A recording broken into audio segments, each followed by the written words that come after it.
بسم الله الرحمن الرحيم. Bismillah ar-Rahman ar-Rahim. We begin with Allah's blessed name. We praise Him and we glorify Him as He ought to be praised and glorified. And we pray for peace and for blessings on all His noble messengers, and in particular on the last of them all, the Blessed Prophet Muhammad sallallahu alaihi wasallam. Brother Chairman, Brother Sean Daly, my learned and distinguished colleague Piero San Giorgio, I'm honored to conduct this seminar jointly with him today on preparing for nuclear war. He is going to do the substance of the subject, preparing for nuclear war, and I will explain the subject, explaining nuclear war. I once asked my teacher, Maulana Fadlur Rahman Ansari rahimahullah, that the Quran says that it has come for those who have fear of God in their hearts. That's how it starts. So I said, what about the rest? So he pointed up to the sky and he said, look at the stars above. For most people, they're just beautiful up there. That's all. Beauty. Twinkling stars. We have a distinguished poet in our gathering here tonight. He writes poetry in Arabic. But when Allah speaks about the stars in the sky in the Quran, He says they're there for more than that. The stars are there to guide you, if you know how to read them.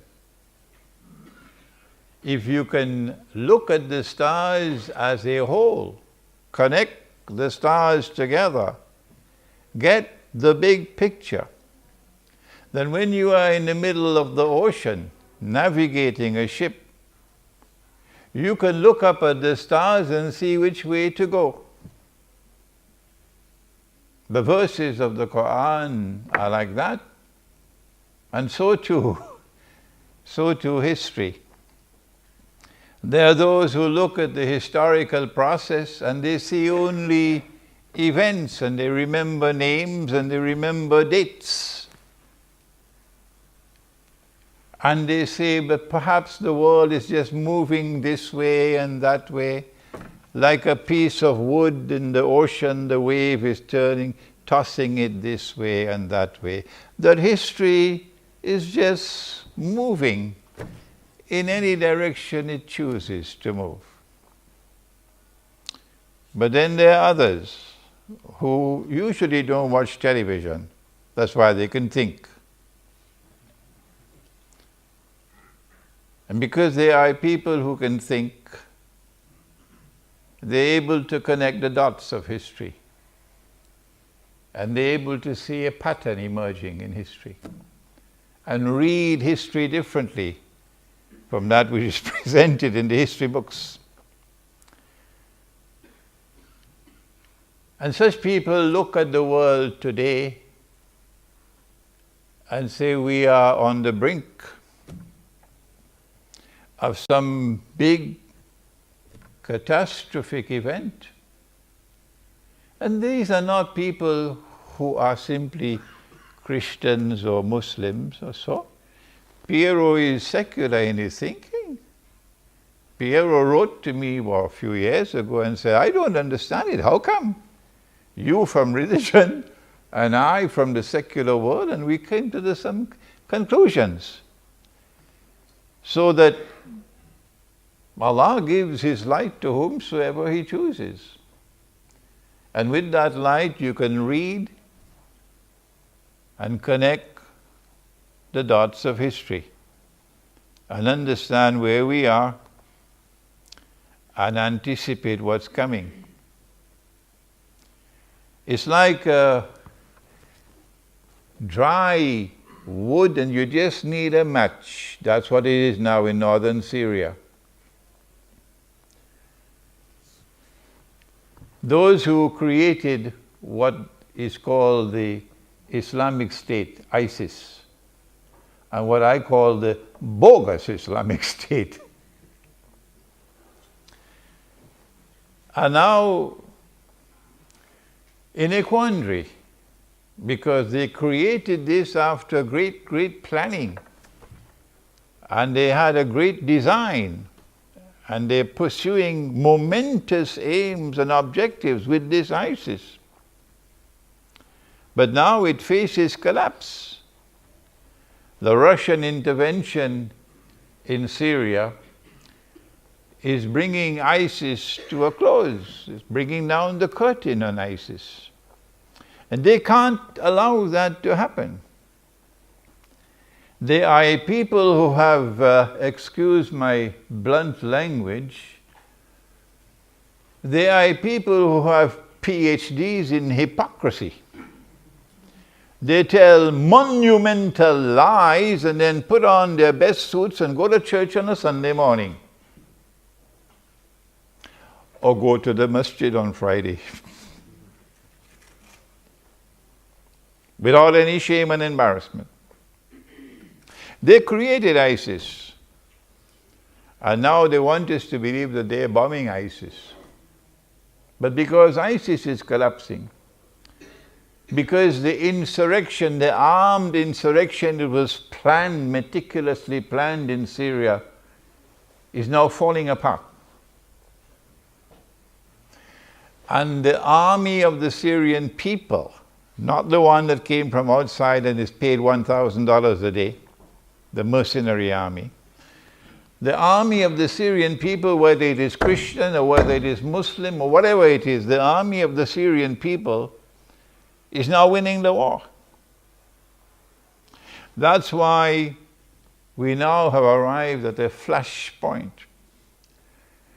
We begin our presentation today in explaining nuclear war by advising that we look to two cities in particular, Aleppo in northern Syria and Mosul in northern Iraq. They cannot allow either of these two cities to fall. No. So that we are now faced with the possibility, maybe another few days, maybe another few weeks, and we know whether my talk has substance in it,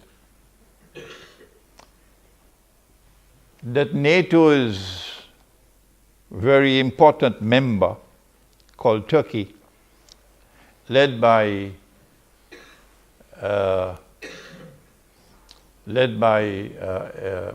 President Erdogan, is likely to launch an attack on Syria in order to stave off defeat. And that Saudi Arabia is likely to be part and parcel of that attack. If that attack takes place,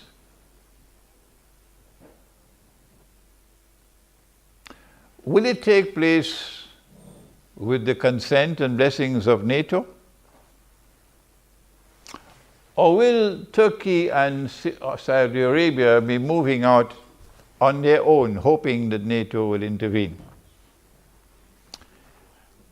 That's the question I cannot answer. I don't think anyone can answer that question. And so there are two possibilities. This is the micro-analysis before we proceed with the macro-analysis. There are two possibilities that we can be facing a war which is going to be limited in scope, in which NATO may decide not to intervene, and Turkey and Saudi Arabia will have to fight it out on their own, and they're going to lose that war. Russia will defeat them.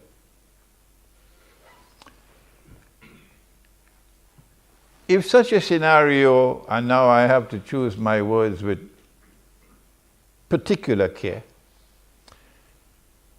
if such a scenario were to emerge, this is the first option, then at the end of such a limited war, the outcome would not be difficult for us to envisage, namely that Iran will be the dominant actor in that entire region. That the Saudi royal family would have to exit from the stage of history. And that most likely ISIS will find a home in Saudi Arabia, in Mecca and Medina.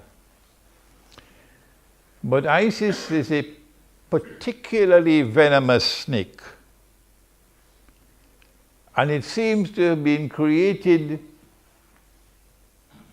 with a particularly major objective of inciting and fomenting Shia-Sunni civil war in the world of Islam. And so an ISIS taking control of Arabia will be the bait, which I hope and I pray that Iran does not bite. Because if Iran were to foolishly bite that bait and to ever launch an attack on Arabia, then those who created ISIS will get what they wanted, namely Shia-Sunni civil war in the world of Islam, and the major beneficiary will be the State of Israel. I will myself use my voice as powerfully as I can to condemn Iran if Iran were to ever make such a stupid mistake as to launch an attack on Arabia. The second possibility, and we must move quickly now, is that if Turkey launches an attack on Syria, as we expect soon, then NATO would intervene, because Turkey is a NATO member state and there are legal obligations if a NATO member state is at war. And if NATO intervenes, well, then we're going to have the world war.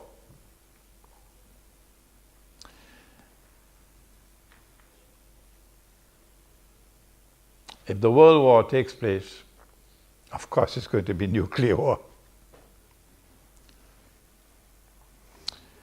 And if it's nuclear war, then only the nuclear scientists really will be able to tell us what's going to happen to the world if a nuclear war takes place. But we're hoping that Piero will be able to at least give us some help in understanding what kind of a world will it be if a world war takes place.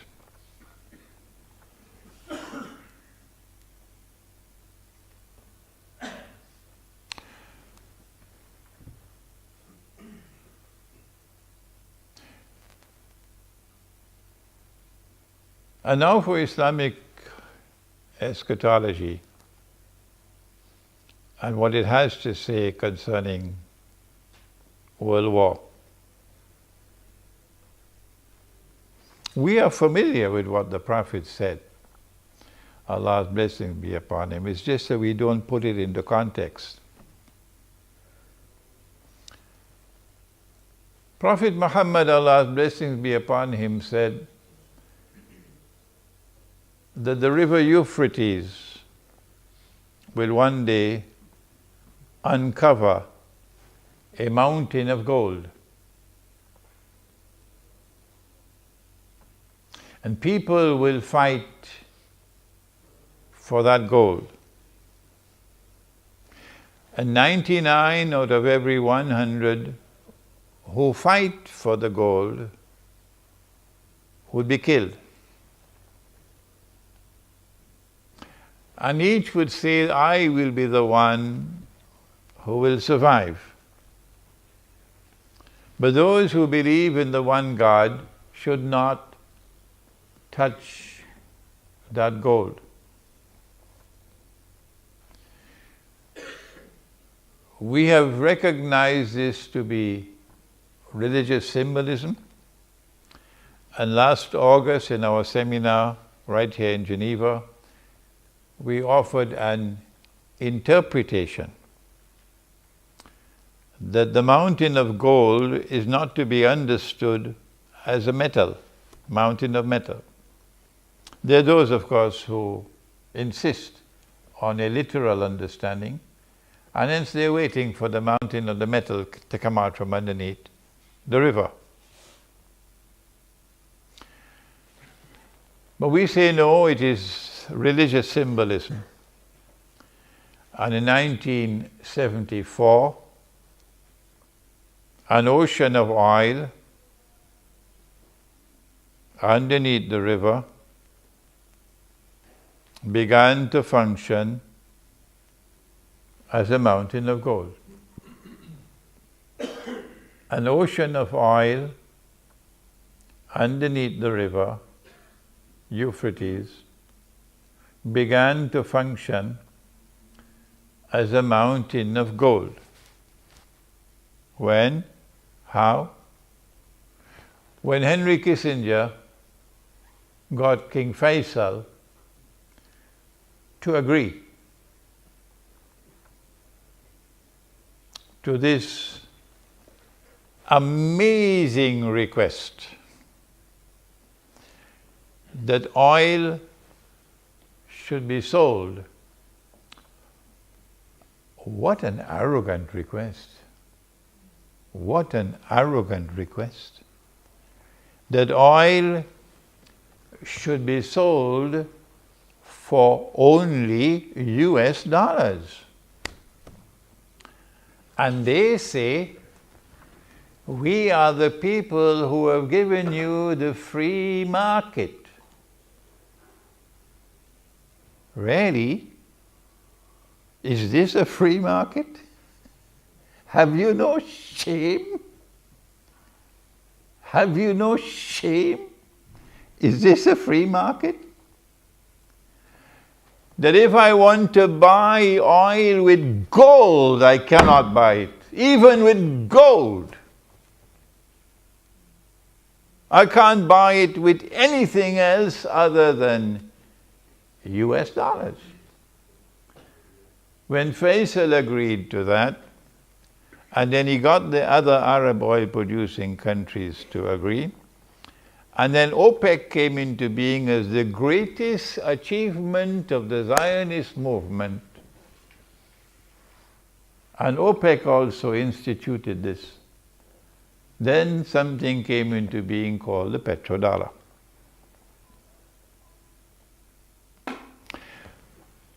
And the prophecy of Prophet Muhammad alayhi salatu wasalam materialized.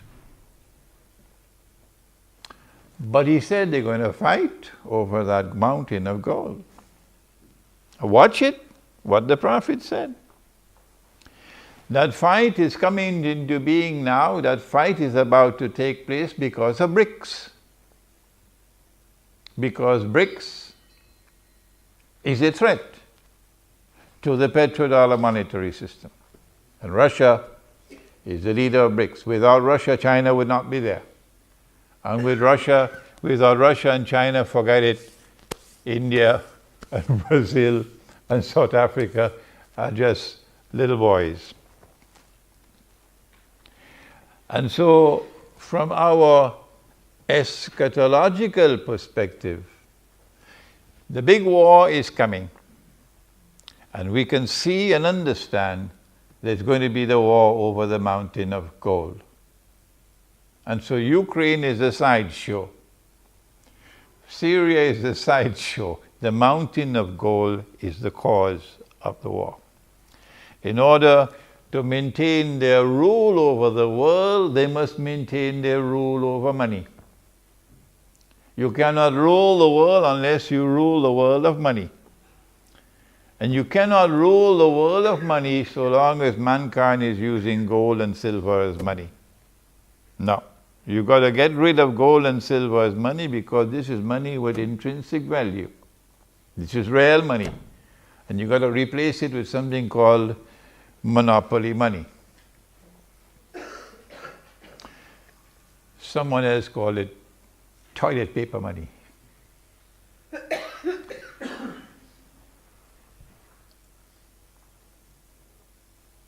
One of the reasons why they want to rule the world of money and hence rule the world is because of a messianic interpretation of history. Christianity, Judaism and Islam all say the same thing, that the historical process is going to end with the Messiah. And the Messiah will rule the world from Jerusalem. But before the Messiah rules the world from Jerusalem, there is one who will seek to impersonate the Messiah. He's known as the Antichrist. In Islam, he's known as Dajjal. I'm writing a book on Dajjal now, but some of you don't want me to finish this book. So many emails. So I have to keep on replying. I regret I cannot respond while I'm writing my book. In order for him to successfully impersonate the Messiah, he has to rule the world. He has to rule the world. And he has to rule the world from Jerusalem. But the Messiah was not sent to the American people, nor was the Messiah sent to the Swiss. The Messiah was sent to the Israelite people, the Jews. And so they have to be convinced that you are the Messiah if you want to make a claim. In order for him to convince the Jews that he is the Messiah, and if you've read Jerusalem in the Quran, you'll be familiar with this eschatological analysis. Number one, he has to liberate the Holy Land for the Jews. He couldn't do that so long as the world of Islam had a caliphate. So long as the world of Islam had Darul Islam, one consolidated mass, a mighty army. So in order for him to liberate the Holy Land, he has to get rid of the caliphate. He did it with exquisite design. Exquisite design. An institution which has been there in the world of Islam for 1400 years. How to get rid of it? It is part of the deen, the religion, how to get rid of the caliphate. And then get the Muslims to forget the caliphate. Of course, that's what television does. What he did was to create the Ottoman Empire, Dajjal. If you are a supporter of the Ottoman Empire and you cannot as yet read history, I suggest you go back and study your book. The Ottoman Empire was then empowered with a power that could not be matched by its enemies. No. Where did it get that power from? And then the Ottoman Empire expanded until it took Arabia and took Mecca and Medina and then claimed the caliphate and carried it to the capital city of the Orthodox Christian world. There are many things that are strange that occurred in history. This one beats them all. To take the capital of the world of Islam and go and pack it up in the capital of the Orthodox Christian world, this one beats them all. And then when the Ottoman Empire collapsed, the caliphate collapsed with it. That was the grand design. In order for them to be able to liberate the Holy Land, they had to break up the world of Islam. And that's what happened with the First Great War.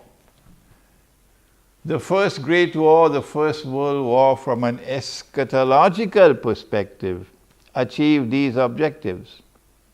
It got rid of the caliphate. And it broke up the world of Islam into bits and pieces at mutual war with each other, antagonism with each other, and gave it a virus called nationalism. And this virus caused them to have rivalry with each other. Exquisite planning, incidentally. Exquisite planning. The First World War, therefore, allowed them, a British army, to conquer Jerusalem. And guess who the British had fighting with them in the British army? They had Arabs. They had, today it's called Pakistan. They had many Punjabis fighting in their army. Oh yes. I mean, you have to give Jack his jacket. The British were brilliant. Brilliant in making fools of these people. And they're doing it again today now with ISIS. Not only did the First World War achieve this objective of neutralizing the world of Islam, but there is another threat to them. And that comes from another part of the Christian world which has an equal claim to Jerusalem. And that's the Orthodox Christian world. And guess what happened in the First World War? We don't have the time to go through that history tonight. But they were able to neutralize the Orthodox Christian world. That was the Bolshevik Revolution. That was communism. And that was the world's first atheist state, which waged war on the Orthodox Christian people, destroying their monasteries, destroying their churches, killing them, slaughtering them, pushing atheism down their throats. That was the Soviet Union. And so both the two possible threats to them were neutralized. The First World War. Was it 20 million Russians were killed in the First World War? Then came the Second World War. If we look at it from an eschatological perspective, Britain now has control over the Holy Land. Britain is the mandate power. And while pretending to keep the European Jews out, Britain is allowing them in. Before Israel could be born in 1948, you had to have a Second World War. So the First World War had to come to an end in such a way that there's unfinished business. And so they imposed humiliating conditions on Germany in the Treaty of Versailles, I believe it was. And so they sowed the seeds for Germany to want revenge, for a Hitler to emerge eventually, because the German people felt very, very, very much hurt over the unjust way they were being treated. When the Second World War took place, the objective of the Second World War is, number one, to allow the State of Israel to come into being. But before the State of Israel comes into being, you must have a United Nations organization and a Security Council for world government to protect Israel. World government to protect that baby who's about to be born. You need the International Monetary Fund for the financial slavery that we now have. So they had all of these things put in place at the end of the Second World War. The Second World War was also fought in order to open the door for millions of European Jews in the Soviet Union and other parts of Eastern Europe to migrate to the Holy Land, to Israel. But when people are comfortable where they are living, how do you get them to leave? How do you get the French Jews to leave France and go back to Israel? They don't want to go to Israel. The Jews who are living in France today, they don't want to go. So how do you get the Jews to leave France and go back to Israel? You've got to do something. I ask those who are Jews to think. If you're a Jew, I ask you to think. I want to look forward to the day when someone will write a proper history on Hitler. To connect Hitler with the master plan of creating an environment which will force the Jews and entice the Jews, assist the Jews to leave Europe, to leave Russia, and go to the Holy Land. And then you need a government in charge, in control, and that's what they had in the Soviet Union. The Bolshevik Revolution did not take place without their involvement in it. It was Russian Jews who gave us the Bolshevik Revolution. Wall Street had a lot to do with Bolshevik Revolution. This is history. And so the Soviet Union played a sinister role in facilitating the movement, a massive movement of Russian Jews in particular, to the Holy Land. The Second World War achieved its objective, its eschatological objectives. And now if a Third World War is to take place, well, what do they want from a Third World War? Answer: not only must the Antichrist liberate the Holy Land, he must do that. He must do more than that. He must cause the Jews to return to the Holy Land to reclaim it as their own. He's done that. He must cause a state of Israel to be restored in the Holy Land. He's done that already. But there's one thing left. And that is that state of Israel must become the ruling state in the world. So when they said, all that we want is to find a place for a people to live who do not have a home, that's all, they were telling a big lie. No, they wanted that a state of Israel should be created which will one day rule the world. That's what they wanted. Israel cannot rule the world without another big war. This is our eschatological analysis of the purpose of the coming world war. The immediate objective is to try to preserve the petrodollar monetary system. The Prophet ﷺ did not tell us it's going to survive. He says 99 out of every 100 will be killed in that war. So it doesn't seem as though the petrodollar monetary system is going to survive. Well, then what kind of monetary system will emerge in the wake of a great war? Answer: don't ask me how it will take place, because I don't know. I don't know what a post-nuclear world is going to be. People can't live in these countries anymore. Well then, a post-nuclear world appears to me,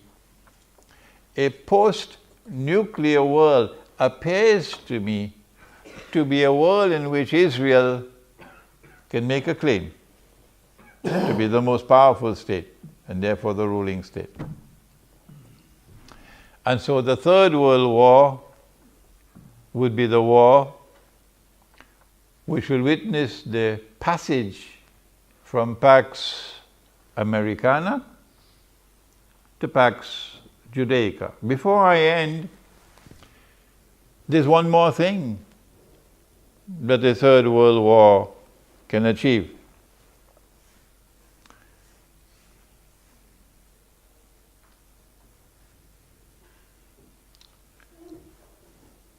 Our Prophet, Allah's blessings be upon him, prophesied the destruction of the Arabs.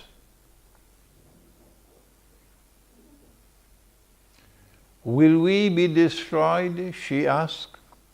His wife asked. He said, Naam, yes, you will be destroyed, the Arabs. When will we be destroyed? إِذَا كَثُرَ الْخَبَثِ, when khabath prevails. When rubbish takes over. If you look at the landscape of the Arab world today, if you look at those who lead the Arabs today, and you look back at yesterday, and you see men and women of piety, men and women of integrity, men and women of whom the Arabs were proud, and you look at the vagabonds that we have today, you see this is rubbish. This is rubbish. If Ikhwan was bad, and of course, oh yes, Ikhwan al-Muslimun made so many mistakes that I wish they never rule over Egypt again. This may hurt the feelings of some people. But if you cannot read the constitutional sunnah, then you shouldn't call yourself an Islamic movement. If Ikhwan al-Muslimun was bad, what I tell you, Sisi is much worse. That may hurt the feelings of some of the supporters of the Egyptian government. And so when rubbish prevails, and that's what we have today, rubbish prevailing, the Arabs are going to be destroyed. Well, what about the other force which threatens them, Russia? What's going to be Russia's fate after the World War? I don't have the time, but Surah Al-Kahf tells me that Putin is going to checkmate them. Yes, there is going to be massive destruction of Russia, but Russia will survive. How do we know that? Because the next event which takes place after the Great War, said Prophet Muhammad, Allah's blessings be upon him, and if you're in NATO, you better listen to Muhammad alayhi salatu wasalam. If you're in Washington, you better listen to this man. He said the next event to occur after the Great War will be the conquest of Constantinople. And the conquest of Constantinople has only one military significance. It liberates the Bosphorus for the Russian Navy. And so Russia will survive the Great War. What happens after that? You read Islamic eschatology and you would know what happens after that. But before I end, they will achieve one more major victory in this coming war. In the First World War, they got rid of the caliphate. That was a great achievement. Because the caliphate had been in existence for 1400 years. But the Hajj has been in existence for thousands of years. The Hajj, the annual pilgrimage to Mecca, has been in existence from the time of Ibrahim alayhi salam. So thousands of years, even thousands of years before Prophet Muhammad alayhi salatu wasalam was born. But there's not going to be any Hajj after the next war. The Hajj will disappear. That's another major victory coming up. How do we know that? Because he prophesied it. Hajj. وَلَا يُؤْتَمَرَنَّ, and people will continue to make the Umrah, the visit. بَعْدَ خُرُوجِ يَأْجُوجَ وَمَأْجُوجَ بَعْدَ خُرُوجِ يَأْجُوجَ وَمَأْجُوجَ. Even after Gog and Magog have been released, people will continue to perform the Hajj. And people will continue to perform the Umrah or the visit to the house. But then he ended by saying, لا تقوم الساعة حتى لا يحج. But the last hour will not come until the Hajj is abandoned. And I am suggesting to you that the abandonment of the Hajj will take place in this coming nuclear war. I hope and pray that this brief introduction to an Islamic eschatological analysis of world wars would provoke the scholars in our midst, because I'm now 74 years of age. But we haven't shown here a graduate of international relations. I hope that it'll provoke you, our budding scholars, to conduct the research and to produce a work on an Islamic eschatological explanation of world wars. Thank you. Wassalamu alaikum wa rahmatullah.